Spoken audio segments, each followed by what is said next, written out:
Hello and welcome, and in this episode, Luke overthinks our assumptions.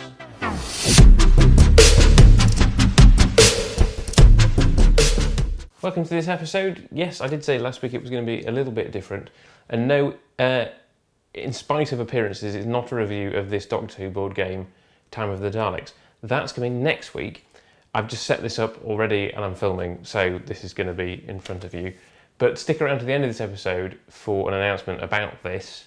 I'm also putting a nice little ticker thing across the bottom, so if you are not interested in certain sections of the episode, you can skip ahead. But before I get onto the main subject of our assumptions, and I'll explain what I mean by that, I want to briefly talk about Good Omens, which my wife and I, Hannah, have been watching, and we've just got, literally today, the book from the library, because neither of us have read it, though we've been reading a lot of Pratchett recently, as I said in a previous episode. So we're looking forward to that. And I'm just going to direct your attention to an episode of the Speak Life channel, because Glenn Scrivener over there talks through it much better than I could. I mean, you've all heard about that story this week of the Christian group in the States who wanted Netflix to cancel it, even though it's an Amazon Prime series, and looked really stupid. And I laughed and then went... What Glenn articulates, if you head over to that video, which you can follow in the link up there or in the link in the description, is that Good Omens is riffing off bad theology. So it's not riffing off anything that I actually believe, which is perhaps why I was able to enjoy it more. And in that video, he also references this book, The Skeletons in God's Closet, which gives a much better perspective on what Christians believe or should believe about heaven and earth and hell. And just to add to that, you may notice there's a bookmark still in this book. That's because I've got stuck on the final part and do need to read it at some point. If you're interested in what I'm reading at the moment, please head over to Goodreads. There will be a link in the description down below, but you should be able to find me there and follow what I'm reading. If you're interested, that will obviously appear on it very soon. That's been out for ages. There are other books on there that I'm reading, some of which will end up being reviewed here on this channel. So on to the main topic of today's episode, and that is looking at our assumptions. And this is something that I think about a lot as I peruse Twitter dialogue, particularly as things get heated and people hate each other, essentially, and sometimes go from interacting with somebody from the first time to blocking them in very short order because they've said something offensive or beyond the pale or whatever. At the heart of that, I think, is just people's base assumptions about any number of things are unsaid.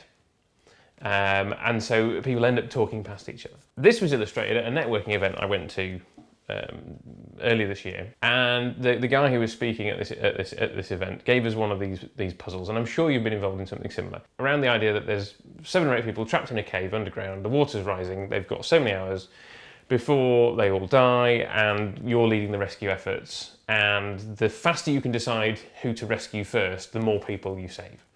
So we're then set to kind of deliberating as to who we save from this bunch of people. And we were told a little bit about each of the fictional people that are in this cave. And each of the groups, because of our deliberations, didn't save as many as we might have if we'd decided faster.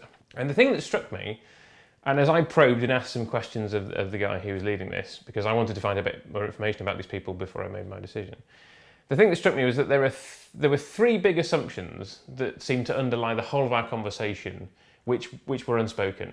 And those are assumptions that I don't know whether I'd want to entirely dismiss out of hand, but I would at least want to question. And these are the 3 assumptions. Assumption number 1, and this is definitely the one that goes completely unspoken in the discussion. Assumption number 1 is death is the worst thing that can happen to any person ever. And if you're reacting to that and going, well, of course that's true, then I just want to challenge that assumption.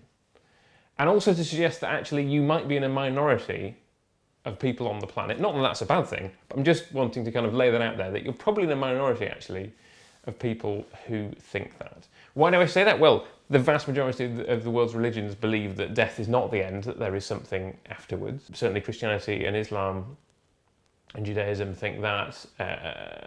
Hinduism believes in reincarnation. Death is not the end. So in that context, yes, there are other beliefs in those religions which suggest that death could be a really terrible thing to happen to you. It could be the worst thing to happen to you, depending on what happens next, if you think that there isn't next. But it could actually be the step between now and your current existence, however good or bad or whatever you think of that, and a much better existence. But the assumption in this task was, no, actually, the people who are going to be worst off at the end of this whole thing are the people that we leave in the cave to die. That just seems to be the unspoken thing.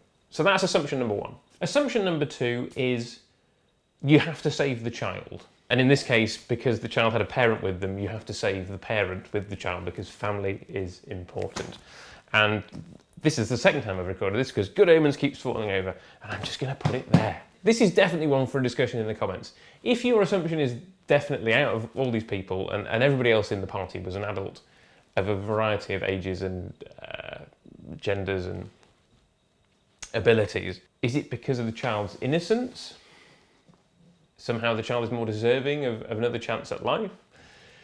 Is it simply because of their youth, that everybody else has lived longer and therefore the child is more deserving of more life? But then that plays into that first assumption again of, well, actually, is death the worst thing that can happen to a person? Maybe it's not. So that's assumption number two. Definitely let me know what you think about that one in the comments. Why is the child more deserving of being saved than anybody else in the party? And then assumption number three, very simply, is that after you've dealt with those first two assumptions, everybody else deserves to come out of the cave in order of some kind of meritocracy. So the young engineer deserves to come out more than the retired bigot. For example, some of these characters are very kind of broadly and caricaturedly drawn, but that's the kind of thing to get you kind of thinking. Why is it that this person who has skills, is it because they're of more value to society? Is it because they're less offensive to us, whatever?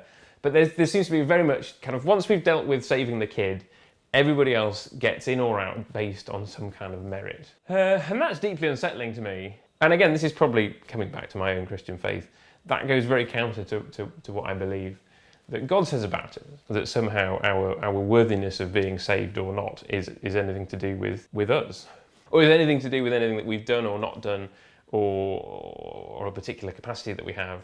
And the question that I asked, which I think offended a lot of people in the room, was, do we know about the religious beliefs of any of the people in this cave?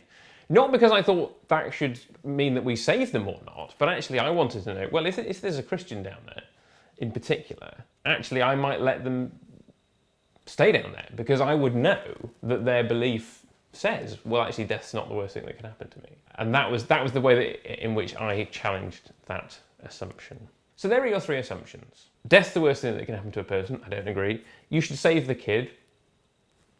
Think about that. And everybody else deserves to get in or out on merit. Do you think that's a fair way of deciding who survives this hypothetical situation? Please let me know what you think of all those three assumptions down in the comments. Do you think I'm nuts for challenging any of them? Did you not realise that you had those assumptions? Do you have a completely different set of assumptions? Have you done a similar activity and come up against other people whose assumptions were very different from the ones that you had? Let me know down in the comments. Now for some general channel housekeeping. If this is the first video of mine that you've come across, welcome to Luke Overthinks. This is a new series here. There will be a playlist link up there to the previous episodes in the series, which are all Doctor Who related. The big thing to say is that I have launched a Patreon. I have had a Patreon in the works for ages, been sitting on it, never felt like the right moment to launch, and then Patreon changed their structures, and they were like, if you want the original structure, launch your page now. So I did that, and then I haven't publicised it, so I don't currently have any patrons.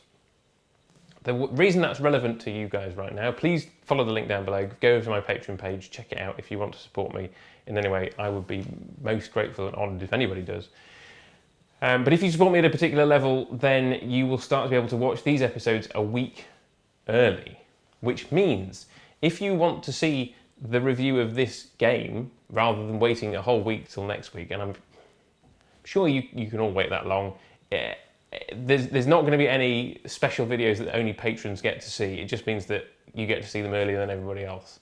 So if you don't want to stump up for a Patreon, that's absolutely fine. You will get to see a review of Time of the Daleks next week. But if you're interested in going over there, interested in supporting what I do, enabling me to hopefully make more videos and keep this a regular thing, then please go and check my Patreon out. I'll be very grateful. And I will see some of you straight away and the rest of you next week for a review of Time of the Daleks.